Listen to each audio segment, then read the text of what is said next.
मुसलमान है, एक यूं करके नमाज पढ़ रहा है और सीने पे हाथ बांधे खड़ा है, और मुसलमान है और एक यूं कानों को हाथ लगा के नाक के नीचे हाथ बांध के खड़ा है।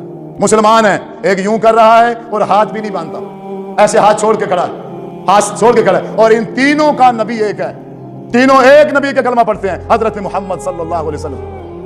हमें बेवकूफ बनाते हो, किसको पागल बनाया जा रहा है? अफसोस है आप पर, अफसोस है, कसम से आप पर अफसोस। आप बेवकूफ बनने के लिए तैयार बैठे, कोई मौलवी आए और आपको बेवकूफ बना, जी लब्बैक हम हाजिर हैं जी। इतनी अकल नहीं है, नबी एक है, रसूल एक है, तरीके कैसे तीन हो गए? अच्छा, फिर दावा है, हर फिरके का, हर गिरोह का यह दावा है कि नबी भी खातमुन नबीयीन है, उसके बाद और दूसरा नबी भी। तो दूसरा तरीका कहां से आ गया फिर? अगर दूसरा नबी नहीं है, तरीका कहां से आया दूसरा? फिर जब तीसरा नबी नहीं है तो तीसरा तरीका कहां से आ गया? फिर नबी एक है और उसी पर मोहर लगा दी गई है कि आपके बाद अब कोई नबी नहीं है। जो तरीका नमाज का, रोजे का, हज का अल्लाह के रसूल आज से 1450 साल सिखा के गए हैं, वही तरीका रहेगा या बदल जाएगा? बाद में नबी बदलेगा तो तरीका बदलेगा, या बगैर नबी का तरीका बदल गया और आप बदला के खड़े हो? कभी भी आप में से मेरे किसी बुजुर्ग ने, नौजवान ने इस बात की रिसर्च नहीं की, इस बात की तरफ सोचा नहीं है, इस बात को चेक ही नहीं किया। अहले हदीस के घर में पैदा हुआ, बच्चा अहले हदीस है। अहले देवबंद के घर में बच्चा पैदा हुआ, वो देवबंदी है। अहले सुन्नत वालों के यहां पैदा हो गया, वो सुन्नी है।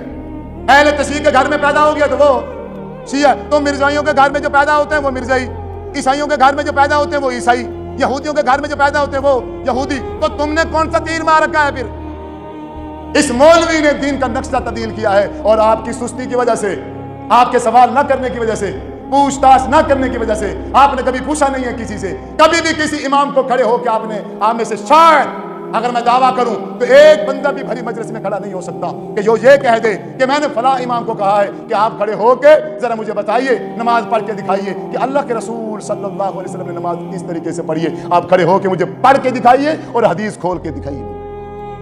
है मस्जिद में कोई एक बंदा है? देखो तादाद देखो, बंदा एक भी नहीं खड़ा हुआ।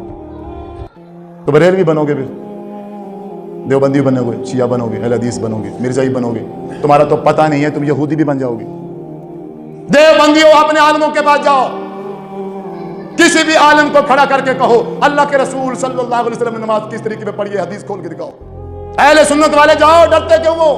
तुम्हारा हक है दीन सीखने का। पूछो इनसे, किस लिए रखे हुए हैं मस्जिद के अंदर ये? इनकी और क्या जिम्मेदारी है? ये सिर्फ मुर्दों को बस कमाने के लिए, जिंदों के लिए इनकी कोई जिम्मेदारी नहीं है कि इनको हुजूर का तरीका सिखाएं, समझाएं। पूछें आप इनसे, अहले तशरीह अपने आलम से पूछें, अहले हदीस अपने आलम से पूछें। आप खड़े हो जाइए, आप नमाज पढ़ के दिखाइए और साथ में हदीस भी दिखाइए कि आपने ये जो रुकू किया है, अल्लाह के रसूल सल्लल्लाहु अलैहि वसल्लम ने रुकू ऐसे किया था, ऐसे किया है, हदीस दिखाइए। कौन सी हदीस की किताब? और हुजूर ने किया था, हदीस दिखाओ कहां है। नहीं किया था तो भी दिखाओ। हाथ सीने पे बांधा है, हदीस दिखाओ। नहीं बांधा है, नाफ के नीचे बांधा है, हदीस दिखाओ। मैं किसी को अहले हदीस करने के लिए नहीं आया। ये मस्जिद अहले हदीसों की होगी, ये सब कुछ अहले हदीस का होगा, जरूर होगा, लेकिन मैं किसी को भी अहले हदीस नहीं करने आया। ये अपने दिमाग में बात बिठाइए। आप सिर्फ और सिर्फ एक सच्चे और सुच्चे ईमानदार इंसान बन जाओ। अगर हमारे अंदर ईमान आ गया, फिर हमारा जो भी नाम होगा, ईमान अगर कामिल होगा, तो हम जन्नत में इंशाअल्लाह जरूर जाएंगे।